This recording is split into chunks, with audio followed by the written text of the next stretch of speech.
ਵਾਹਿਗੁਰੂ ਜੀ ਕਾ ਖਾਲਸਾ ਵਾਹਿਗੁਰੂ ਜੀ ਕੀ ਫਤਿਹ। North America news ਦੇਖ ਰਹੇ ਸਾਰੇ ਦਰਸ਼ਕਾਂ ਦਾ ਸਵਾਗਤ ਹੈ। ਮੈਂ ਹਾਂ ਗੁਰਿੰਦਰ ਸਿੰਘ। ਖਬਰਾਂ ਦੀ ਸ਼ੁਰੂਆਤ ਕਰ ਲੈਂਦੇ ਹਾਂ ਹੈਡਲਾਈਨਸ ਦੇ ਨਾਲ।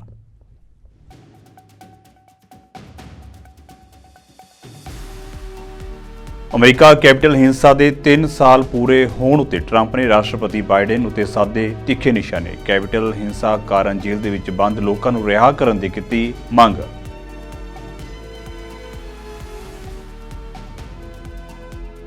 ਮਿਡਲ ਈਸਟ ਦੇ ਦੌਰੇ ਉੱਤੇ ਵਿਦੇਸ਼ ਮੰਤਰੀ ਐਂਟਨੀ ਬਲਿੰਕਨ ਕਤਰ ਦੇ ਪ੍ਰਧਾਨ ਮੰਤਰੀ ਅਤੇ ਵਿਦੇਸ਼ ਮੰਤਰੀ ਦੇ ਨਾਲ ਕੀਤੀ ਉਹਨਾਂ ਮੁਲਾਕਾਤ।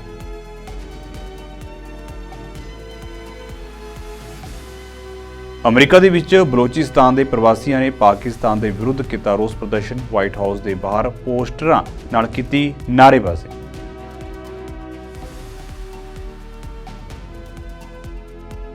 ਪੰਜਾਬੀ ਅੰਤਰਰਾਸ਼ਟਰੀ ਵਿਦਿਆਰਥੀਆਂ ਨੇ ਯੂਨੀਵਰਸਿਟੀ ਵਿਰੁੱਧ ਖੋਲ੍ਹਿਆ ਪੱਕਾ ਮੋਰਚਾ। ਵਿਦਿਆਰਥੀਆਂ ਨੇ ਯੂਨੀਵਰਸਿਟੀ ਉੱਤੇ ਫੀਸਾਂ ਦੇ ਲਈ ਸਾਜ਼ਿਸ਼ੀ ਢੰਗ ਦੇ ਨਾਲ ਵਿਦਿਆਰਥੀਆਂ ਨੂੰ ਫੇਲ ਕਰਨ ਦੇ ਲਗਾਏ ਦੋਸ਼।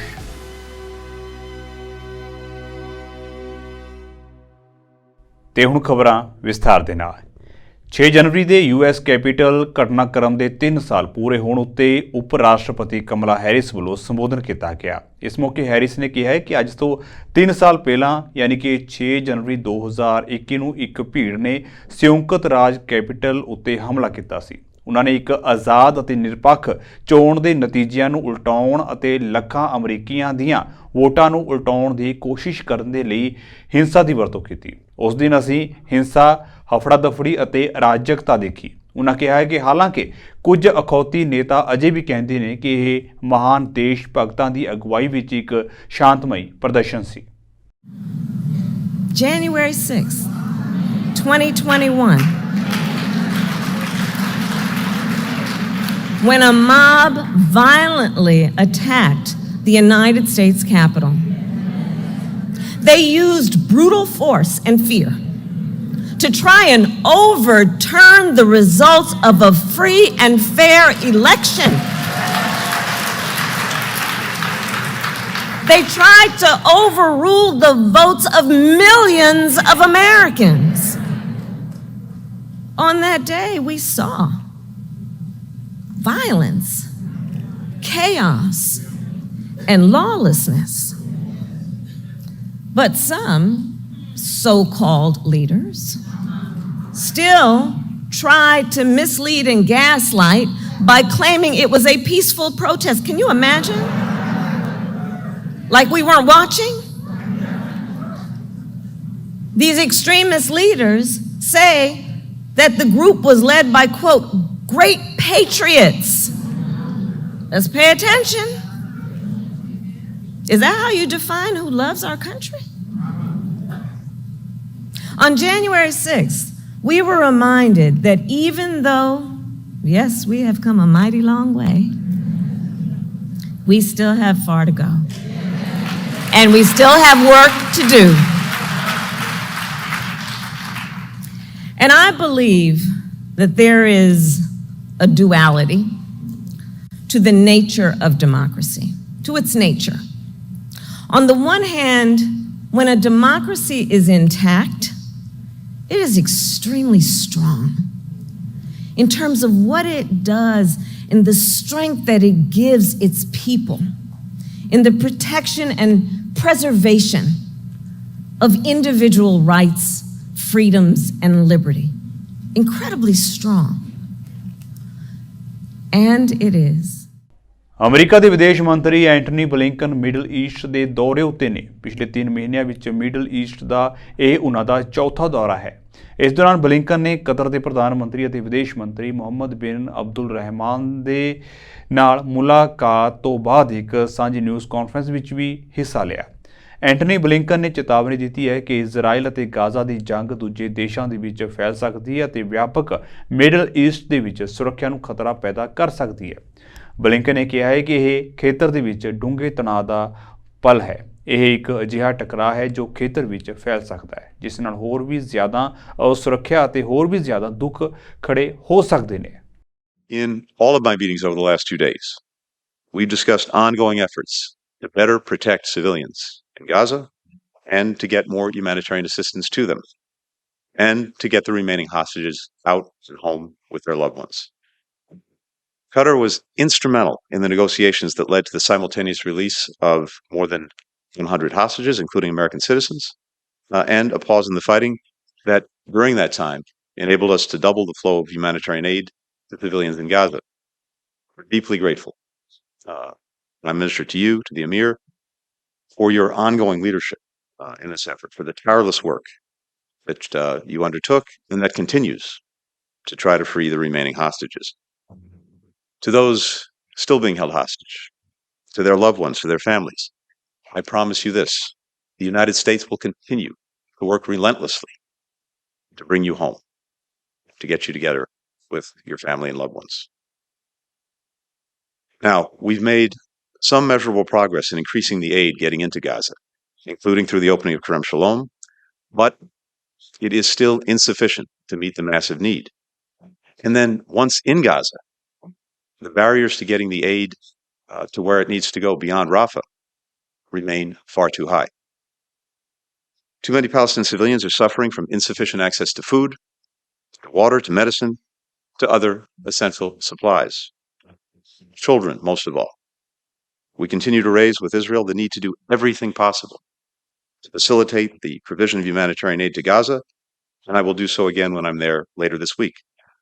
I will also raise the imperative of doing more to prevent civilian casualties. Far too many Palestinians, innocent Palestinians, have already been killed. The United Nations is playing an irreplaceable role in delivering and distributing life-saving assistance to people in Gaza, as the United Nations Security Council affirmed in Resolution 2720. We welcome the appointment of Sigrid Kaag as the UN Senior Humanitarian and Reconstruction Coordinator. America ਦੇ ਸਾਬਕਾ ਰਾਸ਼ਟਰਪਤੀ Donald Trump ਨੇ capital ਹਮਲੇ ਦੇ 3 ਸਾਲ ਪੂਰੇ ਹੋਣ ਉੱਤੇ ਹਿੰਸਾ ਵਿੱਚ ਸ਼ਾਮਲ ਲੋਕਾਂ ਨੂੰ ਰਿਹਾ ਕਰਨ ਦੀ ਅਪੀਲ ਕੀਤੀ। ਸੰਬੋਧਨ ਦੌਰਾਨ ਟਰੰਪ ਨੇ 6 ਜਨਵਰੀ 2021 ਦੇ ਵਿੱਚ ਹੋਏ ਹਮਲੇ ਦਿੱਲੀ ਜੇਲ੍ਹ ਦੇ ਵਿੱਚ ਬੰਦ ਉਹਨਾਂ ਕੈਦੀਆਂ ਪ੍ਰਤੀ ਗੱਲ ਕੀਤੀ। ਉਹਨਾਂ ਇਹ ਵੀ ਕਿਹਾ ਹੈ ਕਿ ਬਾਈਡਨ ਪ੍ਰਸ਼ਾਸਨ ਨੇ ਉਹਨਾਂ ਦੇ ਨਾਲ ਬਦਸਲੂਕੀ ਕੀਤੀ ਹੈ। ਟਰੰਪ ਨੇ ਕਿਹਾ ਹੈ ਕਿ ਉਹਨਾਂ ਲੋਕਾਂ ਨੇ ਬਹੁਤ ਦੁੱਖ ਝੱਲਿਆ ਹੈ। ਟਰੰਪ ਨੇ ਆਪਣੇ ਦਾਅਵਿਆਂ ਨੂੰ ਵੀ ਦੁਹਰਾਇਆ ਕਿ 2020 ਦੀਆਂ ਚੋਣਾਂ ਧੋਖਾਧੜੀ ਵਾਲੀਆਂ ਸਨ। ਟਰੰਪ ਨੇ ਕਿਹਾ ਕਿ ਮੈਨੂੰ ਇਸ ਮਾਮਲੇ ਵਿੱਚ ਦੋਸ਼ੀ ਕਰਾਰ ਦਿੱਤਾ ਗਿਆ ਕਿਉਂਕਿ ਮੈਂ ਚੋਣ ਨਤੀਜਿਆਂ ਨੂੰ ਚੁਣੌਤੀ ਦਿੱਤੀ ਸੀ। I met some warrior generals that they could beat anyone. The people that took out ISIS were unbelievable. Raisin Cain, you know that story, right? General Raisin Cain. We love Raisin Cain, but I said, what's your name? Cain, sir. Oh, what's your first name? Well, they called me Raisin. I said, wait a minute. Your name is Raisin Cain. I love you, General. That's what I'm looking for. I'm not looking for these stiffs that you see on television. Oh, I'm so ashamed. I walked down to the church with the president and he held the Bible. You know, they attacked that church. You know, that church was on fire the day before. And it got very lucky. We authorized it. They built a fireproof, the area of that church was built along with the White House. And it's amazing. 2 weeks before that, they completed the job of fireproofing the basement of the church. They started a fire in the basement, and it didn't spread because of the fireproofing. But it got very badly damaged. But it didn't spread because she's clapping. It's true, right? And it was sort of luck, I guess. But I went down. I held the Bible high. And Millie said, oh, I shouldn't have walked with the president. No, he should have walked with the president. He should have been proud to walk with the president. That was the end of him. That was the end of him. And the other thing, you know, I love studying if you take a look, I mean, the wars, I don't know what it is. The Civil War was so fascinating, so horrible. It was so horrible, but so fascinating. It was, I don't know, it was just different. I just find it, I'm so attracted to seeing it. So many mistakes were made. See, there was something I think could have been negotiated, to be honest with you. I think you could have negotiated that.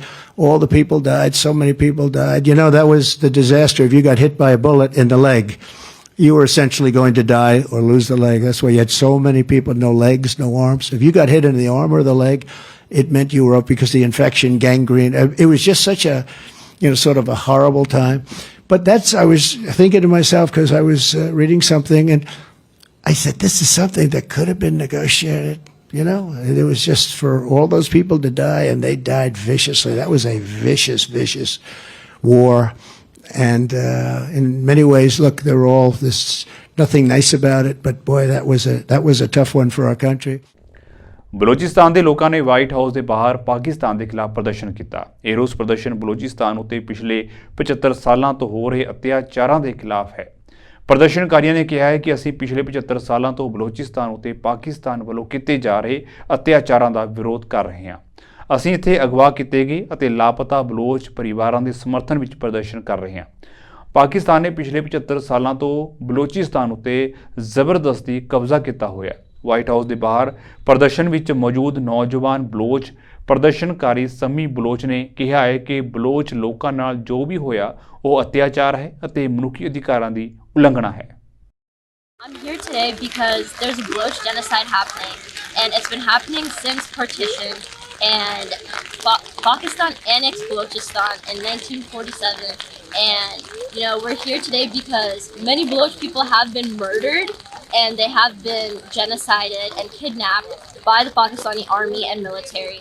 And today we're here to stand with Baloch people that are still in Balochistan, that weren't sent here in exile, and we're here to stand with them and to stand with those families because what is happening is atrocious. It is a human rights violation, and it should stop. We want a free Balochistan where Pakistan does not have the power over us to, commit these atrocities. And, we're here for a free Balochistan and for an end to the genocide. There never been a fair and free election in Pakistan, and there is no hope.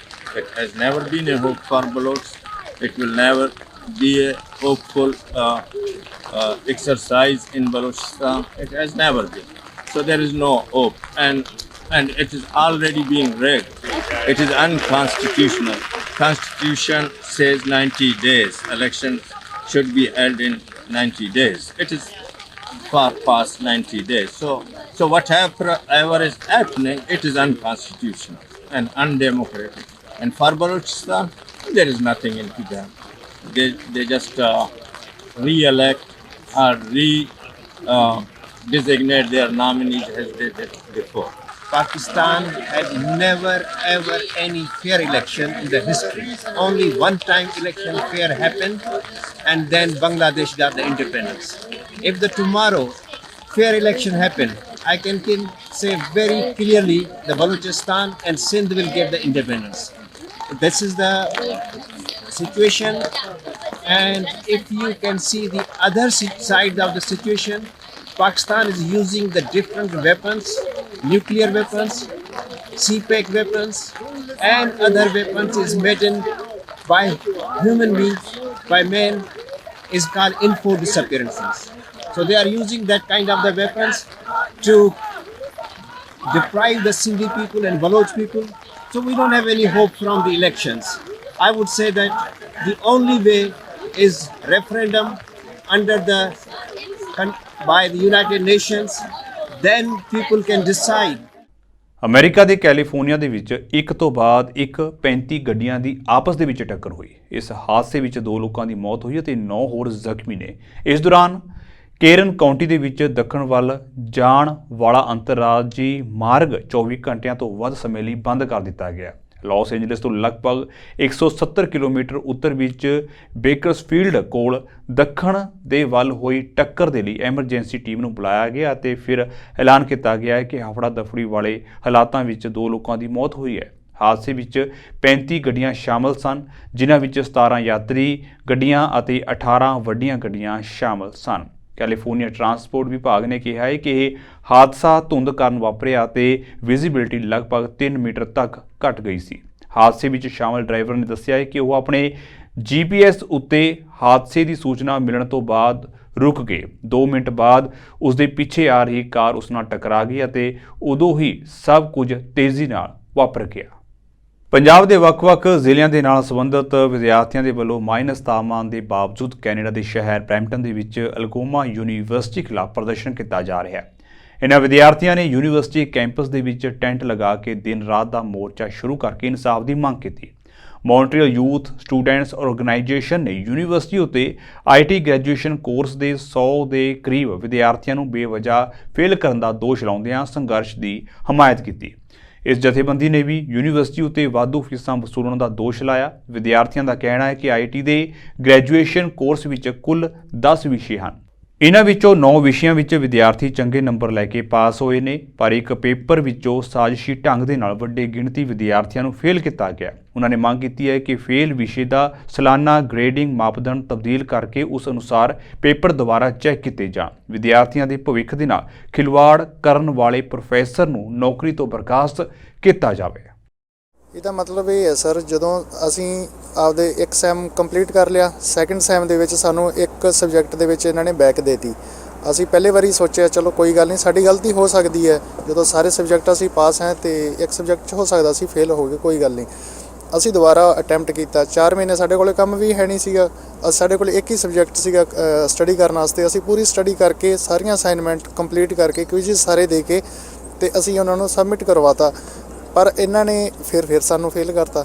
ਅਸੀਂ dam ਸ਼ੋਰ ਹੈਗੇ ਆ ਵੀ ਸਾਨੂੰ ਕੋਈ ਵੀ ਦਿੱਕਤ ਨਹੀਂ ਗਈ ਉਹਦੇ ਵਿੱਚ। ਅਸੀਂ ਜਿਹੜਾ ਅਟੈਂਪਟ ਕੀਤਾ ਹੈ ਉਹਦੇ ਵਿੱਚ ਸਾਨੂੰ ਲਾਈਕ 100% ਸ਼ੋਰ ਹੈ ਵੀ ਅਸੀਂ ਪਾਸ ਹਾਂ ਉਹਦੇ ਵਿੱਚ, ਪਰ ਇਹ ਇੰਟੈਂਸ਼ਨਲੀ ਸਾਨੂੰ ਫੇਲ ਕਰੀ ਜਾਂਦੇ ਆ। ਇਹਨਾਂ ਨੇ ਰੇਸ਼ੋ ਰੱਖ ਰੱਖਿਆ ਹੈ ਵੀ ਅੱਧੇ ਸਟੂਡੈਂਟ ਪਾਸ ਕਰ ਦਿਓ, ਅੱਧੇ ਫੇਲ ਕਰ ਦਿਓ। ਅਸੀਂ ਸੈਕਿੰਡ ਟਾਈਮ ਫੇਲ ਹੋਏ ਹੋਏ ਸਟੂਡੈਂਟ ਹੈ, ਸਾਡੇ 70-80 ਸਟੂਡੈਂਟ ਸੈਕਿੰਡ ਟਾਈਮ ਫੇਲ ਹੋਏ ਹੋਏ ਹੈ, ਜਿਨ੍ਹਾਂ 'ਚ ਅੱਧੇ ਸੈਕਿੰਡ ਟਾਈਮ ਅੱਧੇ ਫਸਟ ਟਾਈਮ ਵੀ ਹੈਗੇ ਆ। ਜਿੱਲੇ ਫੇਲ ਹੋਏ ਆਪਾਂ ਨੂੰ ਜਸਟ ਮੇਲ ਕੀਤੀ ਸਰ ਨੂੰ ਕਿ ਸਰ ਤੁਸੀਂ ਸਾਨੂੰ ਦੱਸ ਸਕਦੇ ਹੋ ਕਿ ਅਸੀਂ ਕਿਹੜੀ ਚੀਜ਼ 'ਚੋਂ ਫੇਲ ਹੋਏ ਹਾਂ, ਕਿ ਅਸੀਂ ਚਲੋ ਅਸੀਂ ਇਹ ਨਹੀਂ ਕਹਿੰਦੇ ਕਿ ਤੁਸੀਂ ਸਾਨੂੰ ਫੇਲ ਕਰਤਾ ਅਤੇ ਤੁਸੀਂ ਗਲਤ ਕੀਤਾ, ਸਾਨੂੰ ਇੰਨਾ ਦੱਸ ਦਿਓ ਕਿ ਜਿਹੜੇ ਅਸੀਂ ਫੇਲ ਹੋਏ ਹਾਂ ਅਤੇ ਅਸੀਂ ਅੱਗੇ ਜਿਹੜੇ ਨੈਕਸਟ ਟਾਈਮ ਲਈ ਕਰਦੇ ਆਪਾਂ ਰੀਅਪਲਾਈ ਕਰਦੇ ਹਾਂ ਅਤੇ ਸਾਡੇ ਆਉਣ ਵਾਲੇ ਟਾਈਮ ਦੇ ਵਿੱਚ ਸਾਨੂੰ ਸਹੀ ਰਵੇ।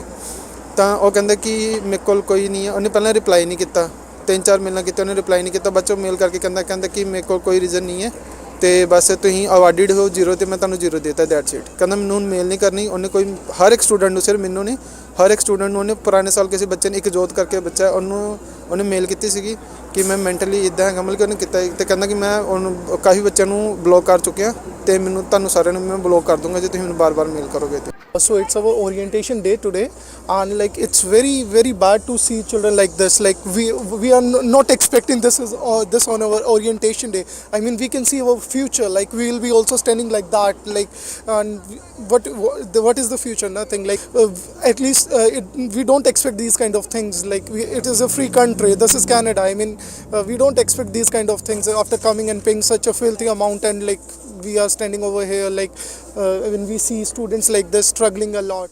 ਬੀਤੇ ਹਫ਼ਤੇ ਬਰੈਂਪਟਨ ਦੇ ਵਿੱਚ ਕਿਰਾਏ ਦੇ ਮਕਾਨ ਵਿੱਚ ਰਹਿ ਰਹੇ ਪੰਜਾਬੀ ਜੋੜੇ ਜਗਤਾਰ ਸਿੰਘ ਸਿੱਧੂ ਅਤੇ ਉਹਨਾਂ ਦੀ ਪਤਨੀ ਹਰਭਜਨ ਕੌਰ ਦਾ ਕੁਝ ਅਣਛਾਤੇ ਵਿਅਕਤੀਆਂ ਵੱਲੋਂ ਘਰ ਦੇ ਵਿੱਚ ਗੋਲੀਆਂ ਮਾਰ ਕੇ ਕਤਲ ਕਰ ਦਿੱਤਾ ਗਿਆ ਸੀ। ਉਹਨਾਂ ਨੂੰ 20 ਤੋਂ ਵੱਧ ਗੋਲੀਆਂ ਮਾਰੀਆਂ ਗਈਆਂ। ਜਗਤਾਰ ਸਿੰਘ ਸਿੱਧੂ ਦੀ ਮੌਕੇ ਉੱਤੇ ਹੀ ਮੌਤ ਹੋ ਗਈ, ਜਦਕਿ ਹਰਭਜਨ ਕੌਰ ਨੇ ਹਸਪਤਾਲ ਦੇ ਵਿੱਚ ਦਮ ਤੋੜਿਆ। ਉਹਨਾਂ ਦੀ ਬੇਟੀ ਨੂੰ ਵੀ 13 ਗੋਲੀਆਂ ਲੱਗੀਆਂ ਨੇ, ਜੋ ਇਸ ਵੇਲੇ ਹਸਪਤਾਲ ਦੇ ਵਿੱਚ ਜ਼ਿੰਦਗੀ ਅਤੇ ਮੌਤ ਦੀ ਲੜਾਈ ਲੜ ਰਹੀ ਹੈ। ਇਸ ਸੰਬੰਧੀ ਪਰਿਵਾਰ ਨੂੰ ਇਨਸਾਫ ਦਿਵਾਉਣ ਦੇ ਲਈ ਬਰੈਂਪਟਨ ਸਿਟੀ ਹਾਲ ਵਿਖੇ ਕਮਿਊਨਿਟੀ ਦੇ ਲੋਕਾਂ ਵੱਲੋਂ ਕੈਂਡਲ ਲਾਈਟ ਵਿਜ਼ਲ ਦਾ ਪ੍ਰਬੰਧ ਕੀਤਾ ਗਿਆ ਅਤੇ ਇਨਸਾਫ ਦੀ ਮੰਗ ਕੀਤੀ ਗਈ। ਇਸ ਮੌਕੇ NDP ਲੀਡਰ ਜਗਮੀਤ ਸਿੰਘ ਨੇ ਵੀ ਇਸ ਕੈਂਡਲ ਲਾਈਟ ਵਿਜ਼ਲ ਦੇ ਵਿੱਚ ਹਾਜ਼ਰੀ ਭਰੀ ਅਤੇ ਉਹਨਾਂ ਇਸ ਮਾਮਲੇ ਨੂੰ ਪਾਰਲੀਮੈਂਟ ਤੱਕ ਪਹੁੰਚਾਉਣ ਦਾ ਲੋਕਾਂ ਨੂੰ ਭਰੋਸਾ ਦਿੱਤਾ। ਮੇਰੀ ਭੈਣ ਵੀ she was shot, ਕਿ ਕਿੱਦਾਂ ਮਹਿਸੂਸ ਹੋਗਾ, ਕਿੱਦਾਂ what would that feel like? ਮੈਂ ਸਮਝ ਵੀ ਨਹੀਂ ਸਕਦਾ ਕਿ ਕਿੰਨਾ ਔਖਾ ਆ ਉਸ ਭਜੰਗੀ ਵਾਸਤੇ, for that son, how difficult it is for him to be even functioning given how horrible that is. So ਬਹੁਤ ਹੀ ਬੁਰਾ ਹੋਇਆ, ਗਲਤ ਹੋਇਆ ਤੇ ਇਹ ਵੀ ਜਿਹੜੀ ਸਿਚੁਏਸ਼ਨ ਹੋਰ it makes it even hurt more. ਉਹ ਜਿਹੜੀ ਉਹਨੇ ਸ਼ੇਅਰ ਕੀਤਾ ਸੀਗਾ ਕਿ ਹੋਮਿਸਾਈਡ ਡਿਪਾਰਟਮੈਂਟ ਵੀ ਉਹਦੇ ਘਰ ਪਹੁੰਚੇ ਸੀ, ਉਹਨੂੰ ਸਵਾਲ ਪੁੱਛੇ ਤੇ ਉਹਨੇ ਕੁਛ ਦੱਸਿਆ ਨਹੀਂ ਕਿ ਚਲੋ ਤੁਸੀਂ ਖਤਰੇ 'ਚ ਹੈਗੇ ਹੋ ਜਾਂ ਤੁਸੀਂ ਘਰ ਚੋਂ ਨਿਕਲ ਜਾਓ ਜਾਂ ਇੱਦਾਂ ਕੁਛ। That also adds more injury, just to know that there was police presence days before this happened and no advice was given. So this raises a lot of questions, and that's why I'm amplifying their voice ਕਿ ਉਹ ਕਹਿੰਦੇ ਕਿ ਇਹਦੇ 'ਚ ਸਾਨੂੰ ਕੁਛ ਇਨਸਾਫ ਮਿਲਣਾ ਚਾਹੀਦਾ। ਕਿਸੇ ਹੋਰ ਪਰਿਵਾਰ ਨੂੰ ਇੱਦਾਂ ਰੱਬ ਨਾ ਕਰੇ ਕਿ ਕਿਸੇ ਹੋਰ ਪਰਿਵਾਰ ਨੂੰ ਇੱਦਾਂ ਹੋਵੇ। We need to see answers, we need to see justice ਤੇ ਲੋਕਾਂ ਦੀ ਓਵਰਆਲ ਫਿਕਰ ਆ ਕਿ ਆਪਾਂ ਬਰੈਂਪਟਨ ਸ਼ਹਿਰ ਦੇ ਵਿੱਚ, ਆਪਾਂ ਕੈਨੇਡਾ ਦੇ ਵਿੱਚ ਆਪਾਂ ਸੁਰੱਖਿਅਤ ਨਹੀਂ ਹੈਗੇ। That's a very serious and legitimate concern that's being raised ਤੇ ਇਸ concern ਨੂੰ ਮੈਂ ਪਾਰਲੀਮੈਂਟ ਤੱਕ ਪਹੁੰਚਾਊਂਗਾ। So I don't think so. A town of Caledon will hire some gang member and send it to kill the people so they can evacuate the yard. And there are some media which just for a few likes and comments, they ran really racist and biased news. Not all of them, but I would definitely know 2 of them are here. That news was racist and biased. They were more interested in the truck yard as compared to a family getting killed on the property. We are still seeking. We have a lot of questions for why the Ontario ਵਿੱਚ ਇੱਕ ਘਰ ਨੂੰ ਲੱਗੀ ਭਿਆਨਕ ਅੱਗ ਦੇ ਵਿੱਚ 2 ਲੋਕਾਂ ਦੀ ਮੌਤ ਹੋ ਗਈ ਹੈ। ਅੱਗ ਇੰਨੀ ਭਿਆਨਕ ਸੀ ਕਿ ਨਾਲ ਲੱਗਦੇ ਘਰਾਂ ਨੂੰ ਵੀ ਖਾਲੀ ਕਰਾਉਣਾ ਪਿਆ। ਫਾਇਰ ਫਾਈਟਰਸ ਨੇ ਪੱਤਰਕਾਰਾਂ ਦੇ ਨਾਲ ਗੱਲਬਾਤ ਕਰਦਿਆਂ ਕਿਹਾ ਹੈ ਕਿ ਟੀਮ ਨੂੰ ਅੱਗ ਬੁਝਾਉਣ ਦੇ ਲਈ ਬਹੁਤ ਮੁਸ਼ਕਲਾਂ ਦਾ ਸਾਹਮਣਾ ਕਰਨਾ ਪਿਆ। ਅੱਗ ਬੁਝਾਉਣ ਵਾਲਿਆਂ ਨੂੰ ਬੇਸਮੈਂਟ ਦੇ ਵਿੱਚ ਭਾਰੀ ਧੂਏ ਦਾ ਸਾਹਮਣਾ ਕਰਨਾ ਪਿਆ, ਜਿੱਥੇ ਉਹਨਾਂ ਨੇ 2 ਵਿਅਕਤੀਆਂ ਨੂੰ ਬੇਹੋਸ਼ੀ ਦੀ ਹਾਲਤ ਵਿੱਚ ਪਾਇਆ। ਦੋਨਾਂ ਨੂੰ ਬਿਲਡਿੰਗ ਤੋਂ ਬਾਹਰ ਕੱਢਿਆ ਗਿਆ, ਜਿੱਥੇ ਉਹਨਾਂ ਨੂੰ ਮ੍ਰਿਤਕ ਐਲਾਨ ਦਿੱਤਾ ਗਿਆ। ਇਸ ਤੋਂ ਇਲਾਵਾ 3 ਹੋਰ ਦੇ ਜ਼ਖਮੀ ਹੋਣ ਦੀ ਵੀ ਖਬਰ ਹੈ। ਫਿਲਹਾਲ ਅੱਗ ਉੱਤੇ ਕਾਬੂ ਪਾ ਲਿਆ ਗਿਆ ਅਤੇ ਅੱਗ ਲੱਗਣ ਦੇ ਕਾਰਨਾਂ ਦੀ ਜਾਂਚ ਜਾਰੀ ਹੈ। The main thing you can do is have working smoke and carbon monoxide alarms. That buys you time, and that's the one thing we can't give you. You buy yourself time with a working smoke alarm, and you give yourself that chance to get out.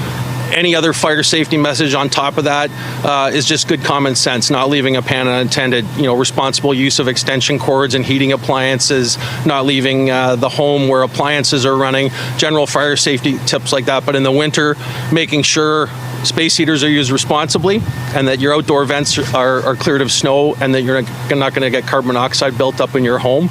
But I would say the single most important thing is having working smoke alarms in your home. 2 people got out of the house because they were alerted to it, and that's a really important message here as well. ਨਵਾਂ ਸਾਲ ਚੜ੍ਹਦੇ ਹੀ Canada ਤੋਂ ਲਗਾਤਾਰ ਪੰਜਾਬੀ ਨੌਜਵਾਨਾਂ ਦੀ ਮੌਤ ਹੋਣ ਦੀਆਂ ਖਬਰਾਂ ਸਾਹਮਣੇ ਆ ਰਹੀਆਂ ਨੇ। ਤਾਜ਼ਾ ਮਾਮਲੇ ਵਿੱਚ ਕੈਨੇਡਾ ਵਿੱਚ ਪੱਕੇ ਤੌਰ ਉਤੇ ਰਿਹਾਇਸ਼ ਹਾਸਲ ਕਰਨ ਦੀ ਉਮੀਦ ਕਰ ਰਹੇ 26 ਸਾਲਾ ਭਾਰਤੀ ਨਾਗਰਿਕ ਦੀ ਦੇਸ਼ ਦੇ ਨਿਊ ਬਰੰਜ਼ਵਿਕ ਸੂਬੇ ਵਿੱਚ ਇੱਕ ਗੱਡੀ ਨਾਲ ਟਕਰਾਉਣ ਤੋਂ ਬਾਅਦ ਮੌਤ ਹੋ ਗਈ ਹੈ। ਪੰਜਾਬੀ ਦੇ ਮੋਹਾਲੀ ਦੇ ਵਸਨੀਕ ਹਰਵਿੰਦਰ ਸਿੰਘ ਦੀ ਹਾਈਵੇ 2 ਉੱਤੇ ਹੋਏ ਹਾਦਸੇ ਵਿੱਚ ਮੌਕੇ ਉੱਤੇ ਮੌਤ ਹੋ ਗਈ ਸੀ, ਜਦਕਿ 2 ਹੋਰ ਲੋਕ ਜ਼ਖਮੀ ਨੇ। ਪੁੱਤ ਦੀ ਮੌਤ ਦੀ ਖਬਰ ਸੁਣਦਿਆਂ ਹੀ ਪਰਿਵਾਰ ਦਾ ਬੁਰਾ ਹਾਲ ਹੈ ਅਤੇ ਉਹਨਾਂ ਸਰਕਾਰ ਤੋਂ ਆਪਣੇ ਪੁੱਤ ਦੀ ਦੇਹ ਵਾਪਸ ਪੰਜਾਬ ਲਿਆਉਣ ਦੀ ਮੰਗ ਕੀਤੀ। ਉਹਦੇ ਸਹਿ ਮੁਲਾਜ਼ਮਾਂ ਦੇ ਅਨੁਸਾਰ ਸਿੰਘ ਪਿਛਲੀਆਂ ਗਰਮੀਆਂ ਤੋਂ ਫਰੈਡਰਿਕਟਨ ਦੇ ਵਿੱਚ ਸਮਿਥ ਸਟਰੀਟ ਉੱਤੇ ਪਾਪਾ ਜੌਨਸ ਵਿਖੇ ਕੰਮ ਕਰਦਾ ਸੀ ਅਤੇ ਉਸਨੇ ਆਪਣੀ ਖੁਦ ਦੀ ਪੀਜ਼ੇ ਦੀ ਦੁਕਾਨ ਖੋਲ੍ਹਣ ਦੇ ਵੀ ਸੁਪਨੇ ਵੇਖੇ ਸਨ। ਇਸ ਨੂੰ ਦਿਲ ਦਹਿਲਾਉਣ ਵਾਲੀ ਘਟਨਾ ਦੱਸਦੇ ਹੋਏ ਰੈਸਟੋਰੈਂਟ ਦੀ ਮਾਲਕਣ ਏਰਿਕਾ ਵੈਲਿਸ ਨੇ ਕਿਹਾ ਹੈ ਕਿ ਵਿਕਰੀ ਤੋਂ ਪ੍ਰਾਪਤ ਸਾਰੀ ਕਮਾਈ ਇਸ ਨੌਜਵਾਨ ਦੀ ਦੇਹ ਨੂੰ ਭਾਰਤ ਵਾਪਸ ਭੇਜਣ ਦੇ ਨਾਲ-ਨਾਲ ਅੰਤਿਮ ਸੰਸਕਾਰ ਲਈ ਖਰਚੇ ਦਾ ਭੁਗਤਾਨ ਕਰਨ ਲਈ ਦਾਨ ਕਰੇਗੀ। ਜਾਂਦਿਆਂ ਦੇ ਇੱਕ ਵਾਰ ਫਿਰ ਤੋਂ ਨਜ਼ਰ ਮਾਰ ਲੈਂਦੇ ਹਾਂ ਹੈਡਲਾਈਨਸ ਉੱਤੇ।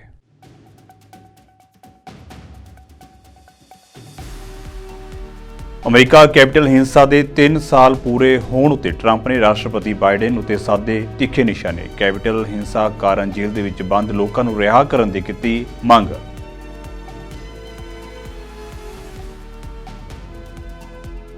ਮਿਡਲ ਈਸਟ ਦੇ ਦੌਰੇ ਉੱਤੇ ਵਿਦੇਸ਼ ਮੰਤਰੀ ਐਂਟਨੀ ਬਲਿੰਕਨ ਕਤਰ ਦੇ ਪ੍ਰਧਾਨ ਮੰਤਰੀ ਅਤੇ ਵਿਦੇਸ਼ ਮੰਤਰੀ ਦੇ ਨਾਲ ਕੀਤੀ ਉਹਨਾਂ ਮੁਲਾਕਾਤ।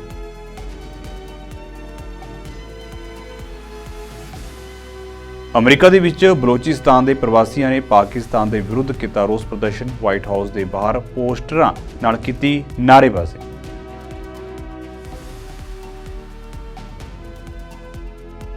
ਪੰਜਾਬੀ ਅੰਤਰਰਾਸ਼ਟਰੀ ਵਿਦਿਆਰਥੀਆਂ ਨੇ ਯੂਨੀਵਰਸਿਟੀ ਵਿਰੁੱਧ ਖੋਲ੍ਹਿਆ ਪੱਕਾ ਮੋਰਚਾ। ਵਿਦਿਆਰਥੀਆਂ ਨੇ ਯੂਨੀਵਰਸਿਟੀ ਉੱਤੇ ਫੀਸਾਂ ਦੇ ਲਈ ਸਾਜ਼ਿਸ਼ੀ ਢੰਗ ਦੇ ਨਾਲ ਵਿਦਿਆਰਥੀਆਂ ਨੂੰ ਫੇਲ ਕਰਨ ਦੇ ਲਗਾਏ ਦੋਸ਼।